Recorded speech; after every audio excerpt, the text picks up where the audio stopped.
you have employment surge. In the 1980s alone, I'll be getting to this when I talk about Reagan, we added 14 million net new jobs. Europe, during that same time, added 0. In fact, since the 1980s, the U.S. has added over 25 million net new jobs, and Europe has barely created any. So, employment has grown overall with this process of creative destruction. And that brings me to the Pony Express. Because the Pony Express is an example of a business in our past which went out of business overnight. I mean literally overnight. Within a month, they closed the stations, the riders were off doing something else, they were selling the horses because you hooked up a telegraph line that all of a sudden did the job of the Pony Express. At the time the Pony Express was created, you only had 2 major trails to the west. 2 major ways to get letters and packages from Missouri over to California if you wanted to go by land. Now I will add there was a third method. If you wanted to go by sea, which was extremely expensive, you could set out from one of the coastal towns in what was called a packet steamer, sail all the way down to Panama. Then you had to unload everything, put it on burros or horses, cart it across the Isthmus of Panama, put it on another packet steamer, sail up to San Francisco and unload it there. Very, very expensive. So when possible, people like to ship overland via stagecoach. But as you see, even in 1840, this was a difficult undertaking. There were 2 trails that led out of Missouri or Illinois. One went northward across Kansas, Nebraska, down into the top part of modern-day Utah and Nevada, and crossed through Idaho, and eventually went down into Sacramento. Problem with this route was while it was shorter, it was also snowed in about half the year. Almost impossible to get through. You might have heard of that group, the Donner Party, have a little trouble eating, you know. So when you go through that route, you're probably going to have trouble with snow. There are also Indians there, although not nearly as many as in the southern route.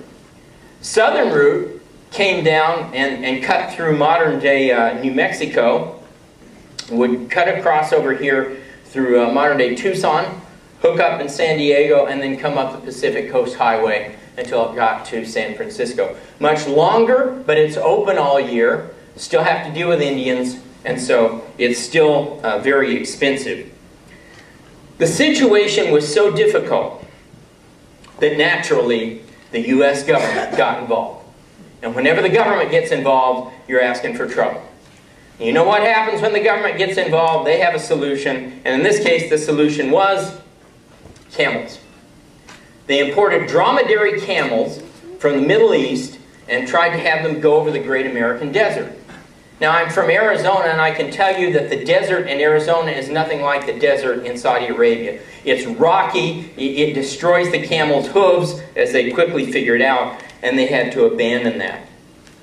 It was about 2,000 miles from the furthest west point in Missouri to Sacramento, California, and William Russell, a former freighting entrepreneur who never went to the Great Plains himself, saw an opportunity to make money. He, Alexander Majors, and William Waddell determined that for their freight company to beat out the famous Butterfield stagecoach line, they had to offer something Butterfield couldn't: fast delivery of mail. They conceived of establishing a network of 119 stations. Some of these stations would be a simple wooden house, sod house with a corral. Some would be intricate and elaborate forts, depending on whether or not you had to battle Indians. They would hire light young riders to carry priority mail, letters only. The riders would change horses 6 times during a 200-mile shift. Rider would cover 200 miles, resting after 75 or 100, and then coming back. How many of you, when you ever thought of the Pony Express, thought of one guy riding all the way across from Independence, Missouri to Sacramento? Didn't happen. they would ride these loops or shifts.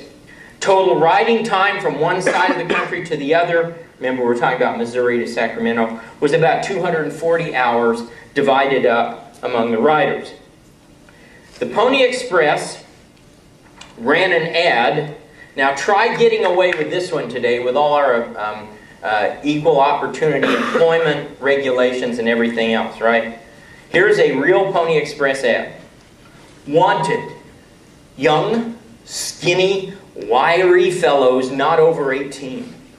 Must be expert riders willing to risk death daily.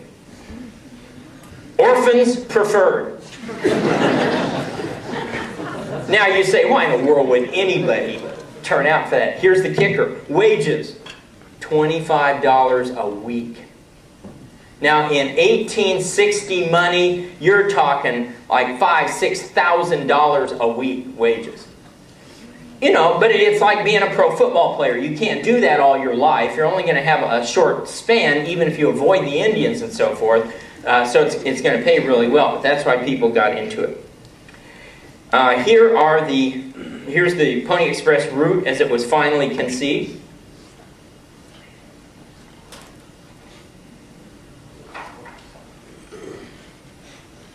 It would, a station, such as one of the ones I just showed you, would employ 20 men as riders, require more than 200 horses and mules, use hundreds of saddles.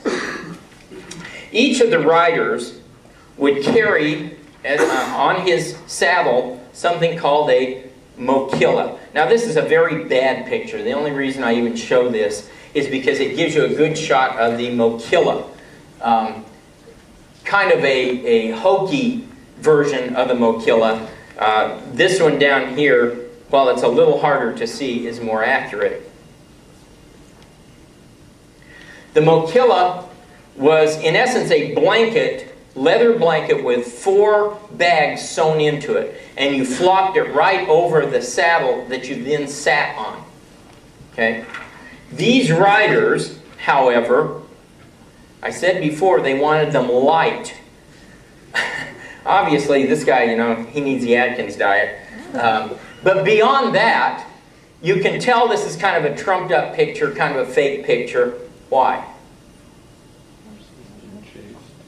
Besides the fact he's a little overweight for a Pony Express rider. What tips you off that this is not a picture of a real rider? What? You spelled pony wrong. Actually, that'd probably be a real rider. You mean there's no E in pony? Come on. They want them light. What strikes you as being odd about this? He's carrying a rifle, not just a gun, he's carrying a rifle. No Pony Express rider would ever carry a rifle. In fact, even this one, where he has a pistol, is highly stylized. The Pony Express riders, after just a few runs, quit carrying even pistols. They would carry a knife only in case they needed to deal with like a rattlesnake bite or something. But it was just too much extra weight. They wanted to be fast. They figured if they had to fight Indians, you know, a pistol wasn't going to do them any good anyway.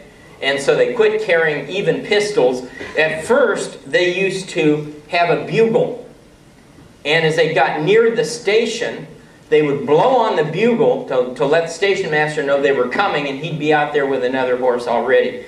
Even that, they ditched the bugles. The station masters got where they knew when these guys were about to appear, they'd have the horse already. They even got to where they could slap the horse and get it moving. The rider would come in, he'd get the last energy out of the tired horse. It was said that you could go from one side of the country to the other and the mochila would never touch the ground. They developed these intricate maneuvers that you see in the rodeos, whereby they would pop out of the saddle on one side while whipping the mochila out, bounce off the ground, get back in their saddle and flop the mochila on the other horse. Grab the other saddle, flip over and do a flip to where they would jump on the other horse at full speed.